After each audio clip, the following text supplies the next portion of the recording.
Assalamualaikum warahmatullahi wabarakatuh. Hamdan wa syukran lillah. Asyhadu an la ilaha illallah wahdahu la syarika lah. Wa asyhadu anna Muhammadan abduhu wa rasuluh. Para pemirsa Sakura, sajian kuliah Ramadan Min 1 Kota Madiun yang kami hormati, serta anak-anakku khususnya para siswa Min 1 Kota Madiun yang sangat saya banggakan.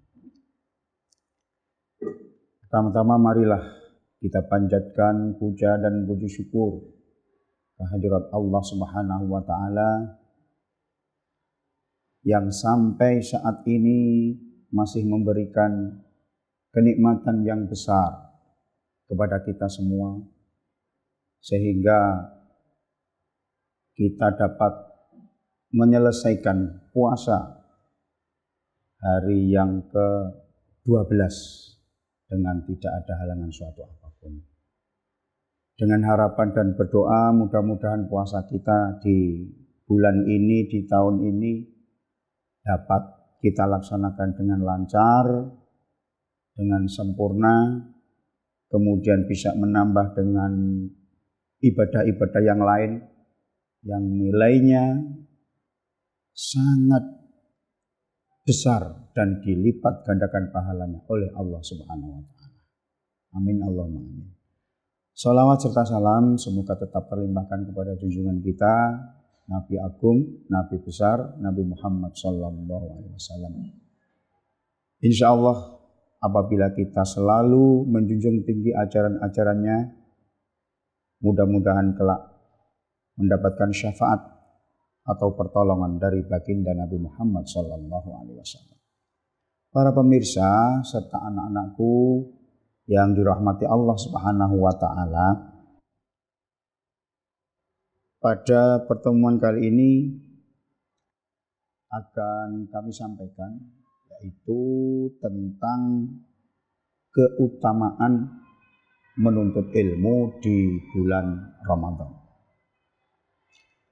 Menuntut ilmu adalah merupakan kewajiban bagi kita sebagai seorang muslim.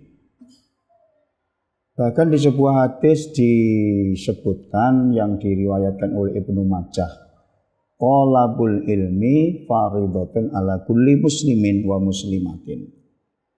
Bahwa menuntut ilmu adalah wajib, fardu bagi orang-orang Islam, bagi orang-orang muslim, baik laki-laki maupun perempuan.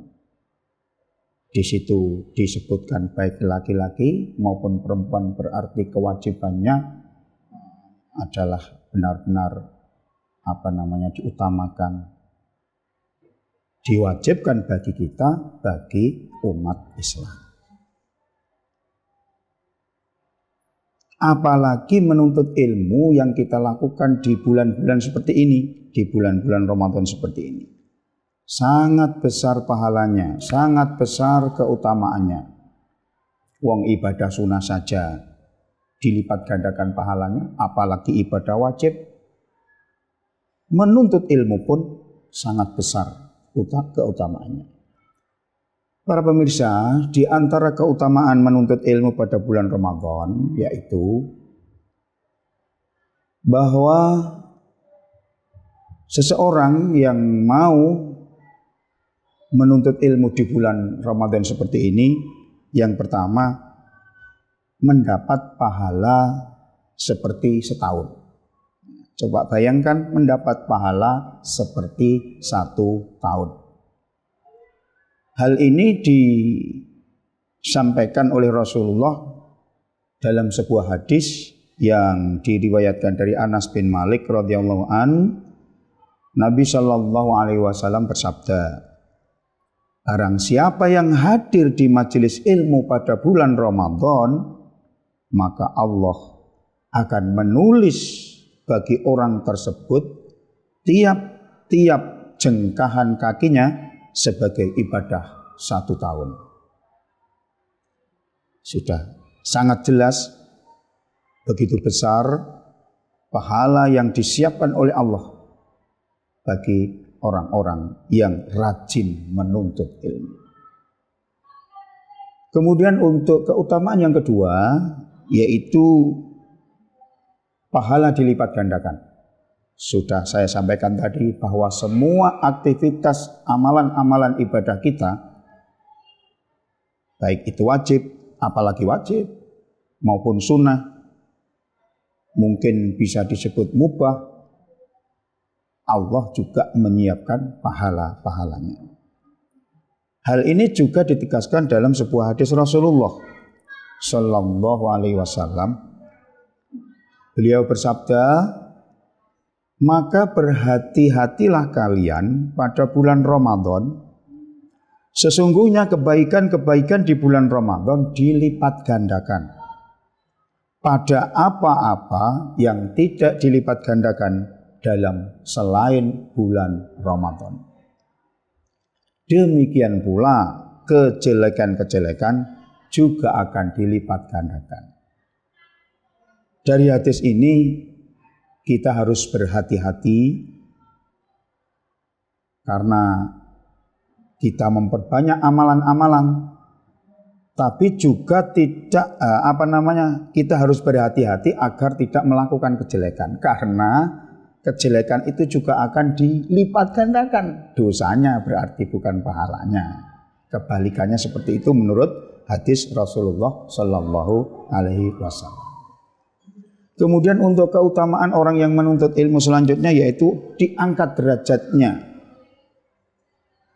Allah Subhanahu wa taala berfirman di dalam Al-Qur'an, yaitu surat Al-Mujadalah ayat 11, yang artinya bahwa Allah akan mengangkat derajat orang-orang yang beriman di antara kamu sekalian dan orang-orang yang berilmu pengetahuan.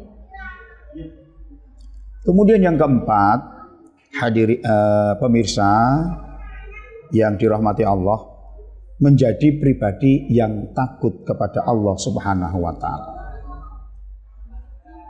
Dalam sebuah hadis juga disebutkan bahwa orang yang menuntut ilmu yaitu dianggap orang yang derajat takutnya kepada Allah itu tinggi. Kalau kita takut kepada binatang buas, kalau kita takut kepada buaya misalkan, kepada ular atau harimau, tentunya kita akan menjauh. Bahkan kita berlari sejauh-jauhnya. Tetapi untuk takut kepada Allah, justru kita harus mendekatkan diri kepada Allah Subhanahu wa taala. Orang yang mau menuntut ilmu diangkat atau disebut atau dianggap takutnya kepada Allah adalah tinggi. Disebutkan Ibnu Katsir rahimahullah ta'ala berkata, sesungguhnya yang paling takut pada Allah dengan takut yang sebenarnya adalah para ulama, orang-orang yang berilmu. Karena semakin seseorang mengenal Allah yang maha agung, maha mampu, maha mengetahui, dan dia disifati dengan sifat dan nama yang sempurna dan baik, lalu ia mengenal Allah lebih sempurna, maka ia akan lebih memiliki sifat takut dan akan terus bertambah sifat takutnya. Tafsir Al-Quran Al-Azim. Kemudian keutamaan yang berikutnya, pemirsa yang dirahmati Allah Subhanahu wa taala, yaitu sebagai jalan menuju surga. Dalam sebuah hadis juga dari Abu Darda, sebuah hadis menyebutkan, wahai Abu Darda, aku sungguh mendatangi dari kota Rasul Sallallahu Alaihi Wasallam, yaitu Madinah, karena ada suatu hadis yang telah tersampaikan padaku, di mana engkau yang meriwayatkan dari Rasulullah Sallallahu Alaihi Wasallam.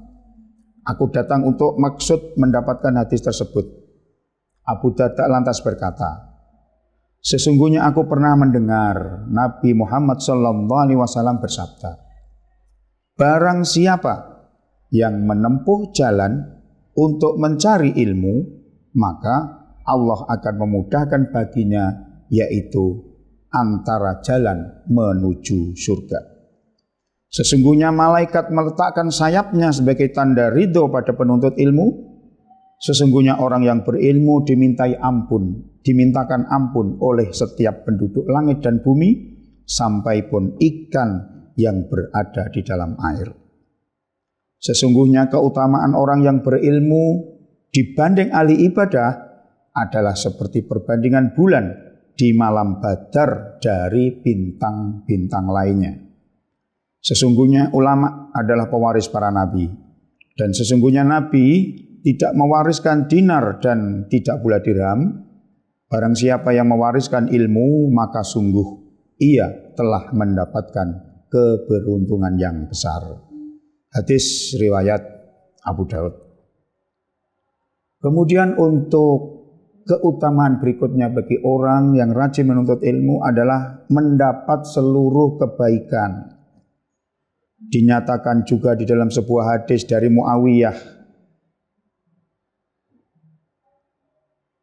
may yuridillahu bihi khairan yufaqihu fiddin, yang artinya barang siapa yang Allah kehendaki mendapatkan seluruh kebaikan, maka Allah akan memahamkan dia tentang agama. Berarti yaitu orang yang paham agama, berarti orang yang berilmu pengetahuan. Hadis riwayat Bukhari.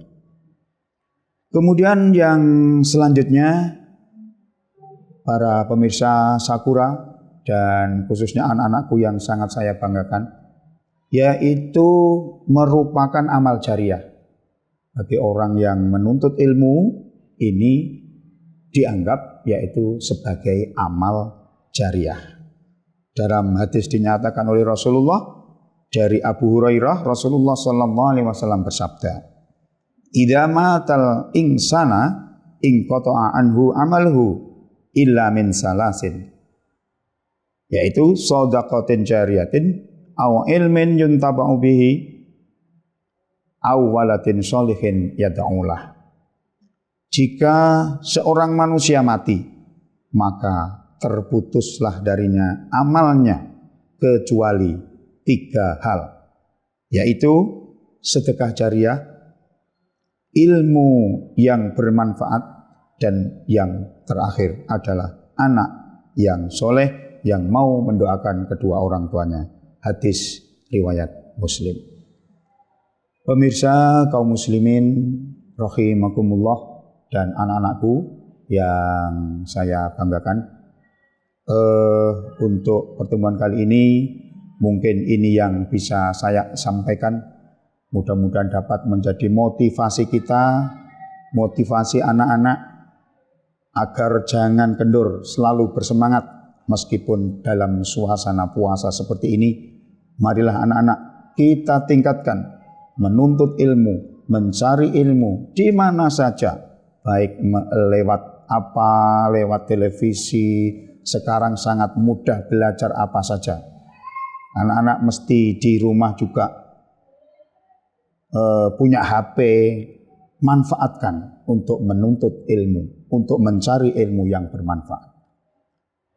Saya berdoa anak-anak dan para pemirsa, mudah-mudahan kita digolongkan Allah SWT menjadi golongan orang-orang yang ahli menuntut ilmu, apalagi di bulan seperti ini, dan mendapatkan keutamaan yang besar dari Allah Subhanahu wa Ta'ala, dan tentunya mendapatkan pahala yang berlipat ganda. Amin, amin, Allahumma amin. Sekali lagi mohon maaf atas kekurangan. Apabila ada yang saya sampaikan ada kekurangan, baik yang saya sengaja maupun tidak, sekali lagi mohon maaf.